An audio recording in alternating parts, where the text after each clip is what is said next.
Channel a girl with curls. मी Sakshi. Welcome to my birthday series. मी ह्या वर्षी 20 वर्षांची होणार आहे.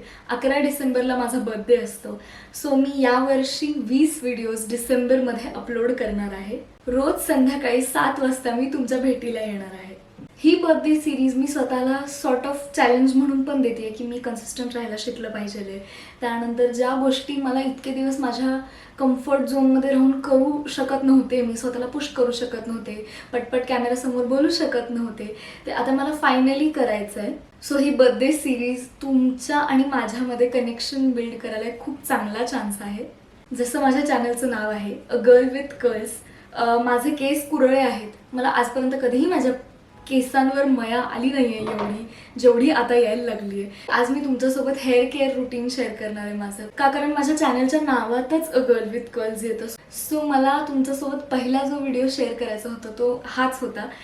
खूप दिवस झाले मला हे करायचं होतं आणि मी असं विचार केला की आता मी जेव्हा शिकते तेव्हा माझी जर्नी काय होती, कशी होती, हे तुम्हाला नक्की सांगितलं पाहिजे. सो माझ्या केसांच्या जर्नीपासून मी सांगते काय झालं, कसं झालं.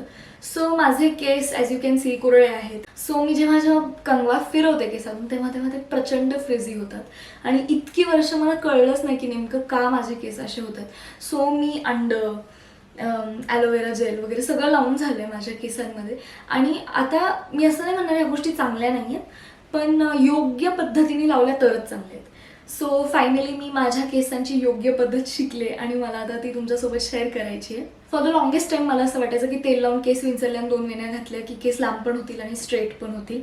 आणि मला खूप जण माझ्या फॅमिलीमध्ये पण असं म्हणतात की कुरळे केस. बट ठीक आहे यार, आता मी नाही ऐकत त्यांचं. आता मी माझ्या केसांचं ऐकते. जे त्यांच्यासाठी चांगलं आणि गरजेचं आहे तेच करते. So without any further do मी तुमच्यासोबत शेअर करते माझं कर्ली हेअर रुटीनची सुरुवात मी नेहमी हेअर ऑइलिंगपासून करते. माझं हे आता हॉस्टेलमध्ये गेल्यापासून एक रिच्युअल झालं आहे की सॅटर्डे नाईटला मस्त चंपी करायची. आणि चंपीसाठी कुठलंच ते नवीन बाजारात आलेलं तेल वगैरे काही घ्यायचं नाही. सरळ जायचं बाजारातून जुनी डार्क ब्लू कलरची पॅराशूट कोकोनट ऑइल तीच बाटली घ्यायची आणि त्यानेच केसांची चंपी करायची. ट्रस्ट मी, ते तेल इतकं चांगलं आहे ना, लाईक मला ते प्रचंड आवडतं. मी बरीच वर्ष त्या तेलाकडे बघतही नव्हते का कारण मला असं वाटायचं चंपू केस मला चांगले दिसत नाहीत वगैरे. बुलशिट. ते तेल चांगलं आहे. फक्त ओळखा की तुम्हाला रात्रभर ठेवून बरं वाटतं का 1-2 तास आधी लावलं तरी चालतं. खूप जास्त जर तुमचा स्कॅल्प ऑइली असेल तर पूर्ण रात्रभर ते तेल ठेवणं is not good for you. But if you are someone like me ज्यांचे केस ड्राय आणि फ्लेकी आहेत, तुम्हाला एक रात्र आधीपासून ते तेल लावलं तरी चांगलं वाटेल मला असं वाटतंय. मी सारखं तेल नाही लावत. आठवड्यातून एकदाच, ते पण सॅटर्डे नाईटला मस्त चंपी करायची, झोप काढायची आणि संडेला केस धुवायचे. आता केस धुण्यासाठी मी प्रो स्कॅल्प हे शॅम्पू वापरत होते. आता माझ्या केसांचं किंवा माझ्या स्कॅल्पचं असं आहे ना की मला दर 2 किंवा 1-1.5 वर्षांनी शॅम्पू बदलावाच लागतो किंवा मग माझे केस त्याच्याशी इम्युन होतात आणि मग त्याचा काहीच उपयोग होत नाही. शॅम्पू करून झाल्यावर मी कंडिशनर सध्या पॅन्टीनचा वापरते. मी तो पण स्विच करायच्या विचारात आहे. पण आय मस्ट से की पॅन्टीनचा जो 3-in-1 वाला का काहीतरी नवीन आलेला जो कंडिशनर होता तो खरंच खूप चांगला आहे. ॲक्च्युली त्याने केस स्मूथ होतात. फक्त तो 10 ते 15 मिनिटात ठेवा केसांमध्ये. बऱ्याचदा असं होतं की आपले पेशन्स कमी होत जातात, मग आपण ते पटकन धुवून टाकतो, मग त्याचा काही उपयोग होत. आता मी बऱ्याचदा केस धुताना असं झालं आहे की मला बॅक ॲक्ने खूप होतोय. सो मी आजकाल केस उलटे ठेवून केस धुते. लाईक मी माझे केस अशी मान खाली करते, केस उलटे करते आणि मग शॅम्पू आणि कंडिशनर सगळं धुते. मी इवन पुढच्या पण जे काही जेल आणि लिव्ह इन कंडिशनर लावते ते सगळं ह्याच उलट्या केसांमध्ये लावते. आणि लिव्ह इन कंडिशनर आणि जेल दोन्ही हे मी आधी थोडे केस कोरडे झाल्यावर लावायचे. बट सून आय रिअलाइज की ही पद्धत चुकीची आहे. नंतर त्याचा काही उपयोग होत नाही, केस फ्रिझीज होतात. सो मी जस्ट म्हणजे कंडिशनर धुतल्या केस बाजूला घेते, थोडंसं त्यांना डिटँगल करते बोटांनीच आणि थोडंसं परत सुट्टे करून घेते कारण ते सगळे असे पाण्यामुळे एकत्र आलेले असतात. सो त्यानंतर मी त्याच्यामध्ये प्रेइंग हँड्सनी लिव्ह इन कंडिशनर आधी लावून घेते. असं प्रेइंग हँड्स म्हणजे असं नीट लिव्ह इन कंडिशनर लावून घ्यायचं. त्यानंतर लगेच ते केस सोडून द्यायचे तसेच. आणि तसंच जेव्हा टप पाणी गळत असतं ना बाथरूममध्ये, तेव्हाच लगेच जेल घ्यायचं, हेअर जेल. ते असं नीट हातामध्ये पसरवायचं आणि मग क्लॅम्प करायचे केस असे.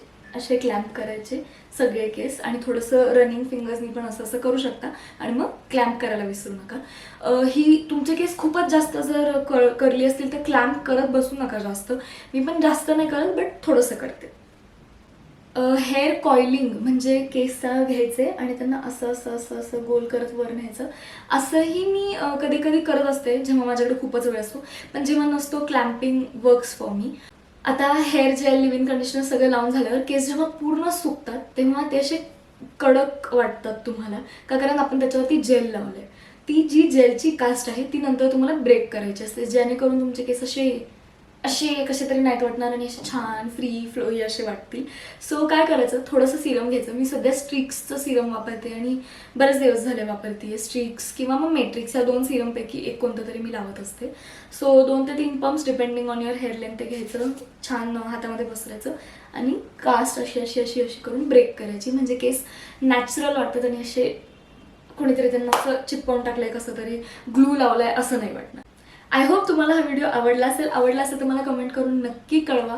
तुम्हाला या बर्थडे सिरीजच्या इंट्रोबद्दल आणि या पूर्ण सिरीजच्या आयडियाबद्दल काय वाटतंय हे सुद्धा मला कमेंट करून कळवा. आय नो मी पहिली नाही आहे ही सिरीज करणारी, बट जस्ट मी करते मी कसं करते, मी अजून काय इम्प्रूव्ह करू शकते हे मला कमेंट करून कळवा. तुमचे पण जर काही फन किस्से असतील कुरळ्या केसांच्या बाबतीत की तुम्ही त्यांना कसं सरळ करायचा प्रयत्न केला हे सुद्धा मला कमेंटमध्ये कळवा. सो फार जर तुम्हाला हा व्हिडिओ आवडला असेल आणि तुम्ही बघत राहिला असाल शेवटापर्यंत तर प्लीज चॅनलला सबस्क्राईब करा, बेल आयकॉनवर पण नक्की क्लिक करा. उद्या भेटूयात 7 वाजता. तोपर्यंत बाय बाय.